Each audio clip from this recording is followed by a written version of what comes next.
Time యూపీఎస్సీకి tuitions only in Tirumala IAS institute Chaitanyapuri. Call చేసి ఇప్పుడే జాయిన్ అవ్వండి. రాజకీయాలకు గుడ్ బై అంటూ విజయసాయిరెడ్డి చేసిన ప్రకటనపై దుమారం రేగుతున్న సమయంలోనే మరో వైసీపీ కీలక నాయకుడు మాజీ మంత్రి కొడాలి నాని రాజీనామా అంటూ సోషల్ మీడియాలో కనిపించిన వార్త పేను దుమారమే రేపింది.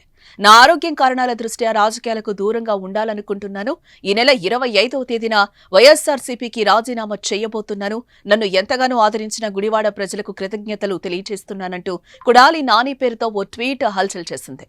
దీంతో వైసీపీ శ్రేణులంతా నిర్ఘాంతపోయారు. అయితే కాసేపటికే తాను పార్టీకి రాజీనామా చేస్తున్నట్లొస్తున్న వార్తను కొడాలి నాని కొట్టిపారేశారు. అది ఫేక్ అని, దాంట్లో ఎటువంటి నిజం లేదని, ఇలాంటి తప్పుడు ప్రచారాన్ని నమ్మొద్దంటూ ఆయన ప్రకటించారు. తాను వైసీపీతో కొనసాగుతానని, ప్రజల సేవకు మద్దతుగా ఉంటానని ఆయన స్పష్టం చేశారు. కొడాలి నాని చేసిన ప్రకటనతో అంతా షాక్ నుంచి కోలుకున్నారు.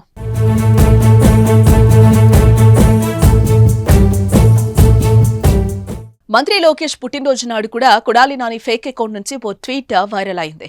మంత్రి లోకేష్ కు పుట్టినరోజు శుభాకాంక్షలు చెప్తూ స్వాతంత్ర్య దినోత్సవం నాడు క్షమాభిక్షతో ఖైదీలను విడుదల చేసినట్టు నీ పుట్టినరోజున నన్ను క్షమించమని మిక్కిలి హృదయంతో వేడుకుంటున్నాను అంటూ కొడాలి నాని ట్వీట్ చేసినట్లు వైరల్ అయింది. కానీ తర్వాత అది ఫేక్ గా తేల్చారు. ట్విట్టర్లో @IAM కొడాలి నాని అనే పేరుతో ఉన్న ఖాతా నుంచి ఈ పోస్టులు వస్తున్నాయి.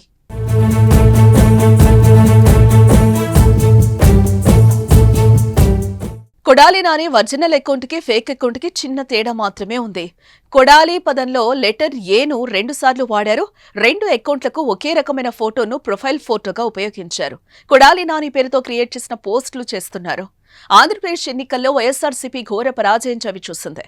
గుడివాడ అసెంబ్లీ నియోజకవర్గం నుంచి పోటీ చేసిన కొడాలి నాని సైతం ఓటం పాలయ్యారు. నాటి నుంచి సోషల్ మీడియాలో కొంతమంది ట్రోలింగ్ చేస్తున్నారు.